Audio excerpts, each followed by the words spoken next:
السلام عليكم ورحمة الله وبركاته. waxaa mar labaad in hor fadhida anigoo nabad qabo walaashin deeqo YouTube channel ka naga daawanaysan waa YouTube channel kiini waa YouTube channel kiini tubta toosan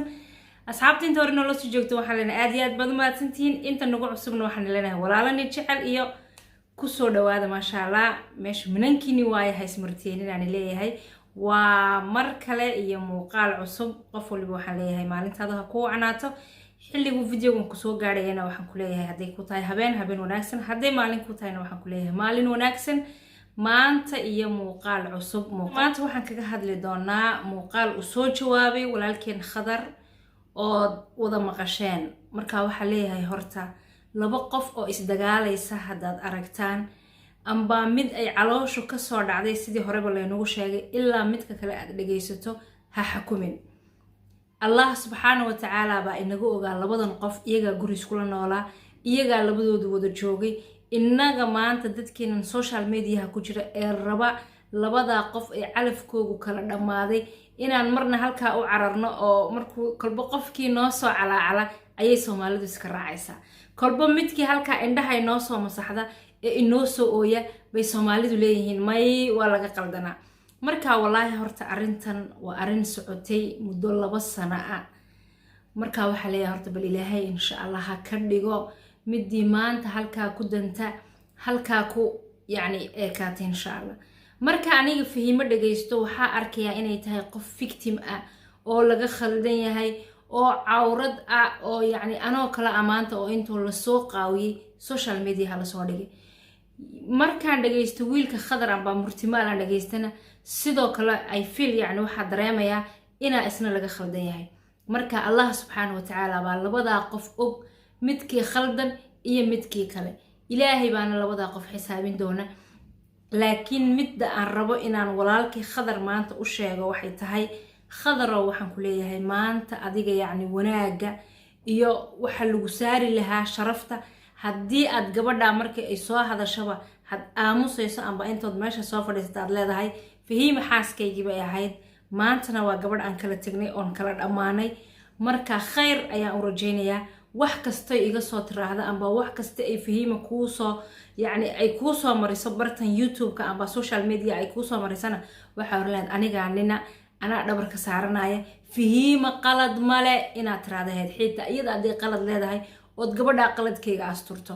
laakiin Khadar aadna mid baad ku khaldan tahay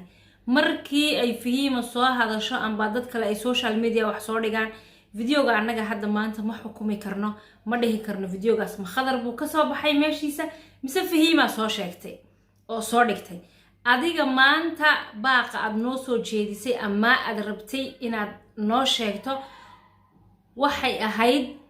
inaad oranaysay anigu video aan ku duubay ma jirto mobilkayga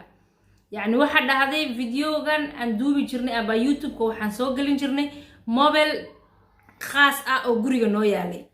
raali iga hada muuqaalka xoga haday yani hadal ad maqmaqlaysaan kulay xilligan videoga duubaya waa xilli wali feed ah dadka guriga way soo jeedaan marka waan iga raali gelinayaa waxaan leeyahay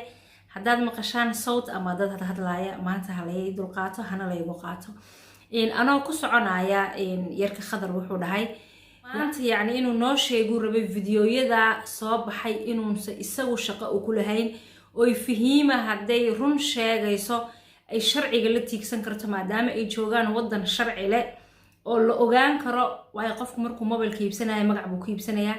mobilka iyo Gmail-ka wax laga diray ee videoga faafiyayna waa la soo heli karaa yaani saas ma qaadanayso hadaa la baaro marka walaal horta inagu maadaama aan nahay bulshada Soomaaliyeed ee labada qof u dhaxaysa inagoona Khadarna aan raacin fahimana aan dumar ahaan aan u taageereen marka waxa leeyahay Khadarow labadiina qof waxna dhex yaalay horta Ilaaha subhanahu wa ta'ala baa og maalin aan maanta hayn buu Khadar haduu qaldan yahayna dhigi doona fahimay maanta maalin aan meel loo baxsada jirin isaamax marka waxaan leeyahay middaas labadiina midii qaldan labadiina midkii khaldan iyo midkii kale Allah subhanahu wa ta'ala ayaa cadeyn doona laakiin midda aan rabo aniga inaan dhaho waxay tahay Khadarow waa la nool yahay waxa tiri 19kii 20kii 21kii 22gaas maanta 4 sanaba waxaad maanta noo cadeysay inay fahiima ay kuu geysatay dhibaatooyin yacni 4 sanaba dhib bay kuu geysatay 23-kana waxa dhahday maxaa dhici doonaa 23-ka waxa dhici doona horta ilaahay baa og ma 23-ka oo hadda 4 bilood iyo wax inooga hadhay hadduu video sidaasi baraha bulshada soo galo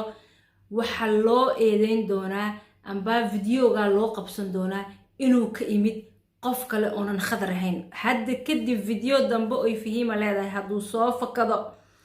ya qofku doonee kaleba ha ka soo fakadee haba noqoto dad hore oo taqaanay fahiime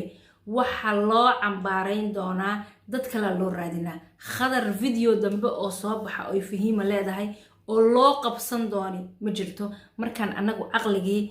han ka shaqaysiinay han wax badan fiirinay midda khadar maanta uu rabay inuu la hadlo waxay ahayd bulshada ayaad wax tusaysay laakiinse waxaa ilowday khadarow bulshada waxa ka horeeya Allah subhanahu wa ta'ala wuxuu yiri 2 qof ya marnaba asoo hadal qaadin waa qofka ku xumeeyay xumaantu ku geystayna ha sheegin qof adigu aad wanaajisay hadduu jirana wanaagii aad qabatay ha sheegin labadaaba waa layna amray labadaaba ma wanaagsana inaan sheegno maanta waxay ahayd waayahaaga inaad laabtaada ku haysato waayahaaga iyo dhibta ku haysata iyo waxa ku haysta waxay ahayd inaad laabtaada ku haysato midda aad tiri sharcigii gabadha way gala noqotayna wallahi aad iyo aad baan uga xumahay laakiinse waxa wanaagsaneyd inaad maanta midda aad sheegto ma ahayn goos dad badan ayaa kugu wiirsan doona dambi na waxaa lagaa galay maanta dhan waxaa leeyahay ninku intuu gabadha sharciga qaadanayo 2 sano sharciga qaadanayo buu gabadha la fadhiyay laakiin maanta dadkii waxaad fahansiisood u sheegtay inaanad gabadha wax sharci aad ka qaadan oo gabadhaasi sharcigii ay kaala noqotay horta wallahi dhibaato badan waad martay oo videogii ugu dambeeyay markii la dhageysanayay adigoo la meelaan taga ma jirto magaaladaada ay keenay marka khadaro waxa ku leeyahay adduunkan wax kasto dhacaba 10 baa laga qaataa waxana waxay ahayd wax ku qornayd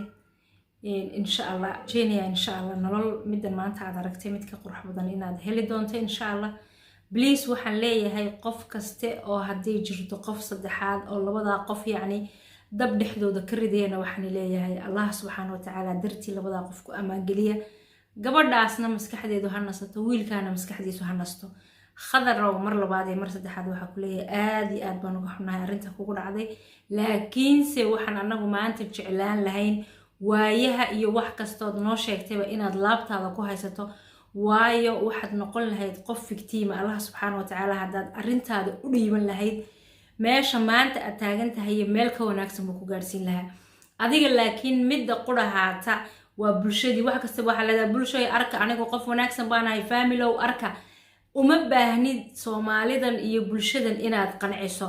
ee qofka la qancinayo amba ugu wanaagsan in arrintaada loo dhiibto waa Allah subhanahu wa ta'ala hadda arrintaada shibdhihi lahayd oo wax kasta oo gabadhaas xaaskaaga soo hayd ay soo dhahdaba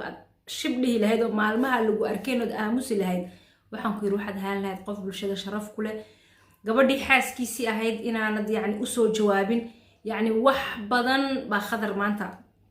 yacni oo wanaag lagu sheegi lahaa laakiin markaad tiraahdo wax yar hadda layga soo sheego aniguna social media soo fadhiisanayo dadka waxa tusaya inaa wanaagsanahay wallahi bilaynaysa taasi shaqaynay midda waxaan leeyahay qof kaste oo social media ku dhex jiro maanta wax laga sheego hay sudayin qofka walaalkaaga inaad adna xumaantiisa keento si adigu aad iskaga dhigto bari qof aanan waxba gelin aamus qofkii wax galay waqtigaa soo saari doona hadda waxaan joognaa zaman aakhir baan joognaa hadda adiga maanta wax qabaysato qofka walaalkaaga ah xumayso qofka hadduu kuu aamuso wallahi bay kasoo baxaysaa waan ku leeyahay markaa khadarow mid labaad iyo mid saddexaad iyo mid afraad hadday dhacdo oo intaa la nool yahay fahiima wax kaloo ay leedahay banaanka la soo dhigo waxaa kaa codsanayaa marnaba inaanad soo jawaabin ma markii hore codod soo duubtay oo tiri waxaan rabaa inaan gabadhan dhageysiyo oo aad iska dhageysay qof bari ah no wax kasti oo kugu dhaca waayaha laabtaada ku hayso Allah subhanahu wa ta'ala isagaa khaaliqa isagaa wax kasti oo dhacay iyo qofka yacni waxa qalbigiisa ku jira isagaa oge Allah u sheego haddaa qof wanaagsan tahayna taariikhda qori doonto way soo bixi doontaa in waxaan rabaa walaashay fahiima inaan la hadlo fahiima waxa ku leeyahay horta in calafku uu kala dhamaadaa labada qofna way isguursadaan guurka kadibna waa la isfahmi waayaa laakiin inaad wiilkaas aad maanta sharci kala noqoto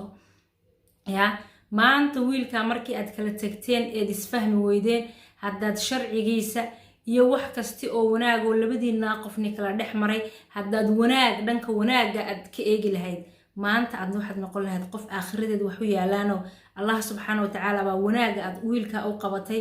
oo waliba isagoo yacni aad xumaan ka sheeganayso kala tagteen haddana still aad wiilka sharciga siin lahayd maanta waxaad haalan lahayd gabadh yacni qalbi wanaagsan ku nool oo aakhirana britol waxa u yaalaan laakiin haddaaba wiilkii la ficiltantay oo yacni xumaantiini kala gaadhay adigana xumaan aad ku saxday ood wiilkii yacni xidhay ood sharcigii kala noqotay wallahi waxaan ku leeyahay adna fahimay wax wanaagsan maad samayn haddii kowna toobadu way kuu furan tahay fahimay wiilkaa saamax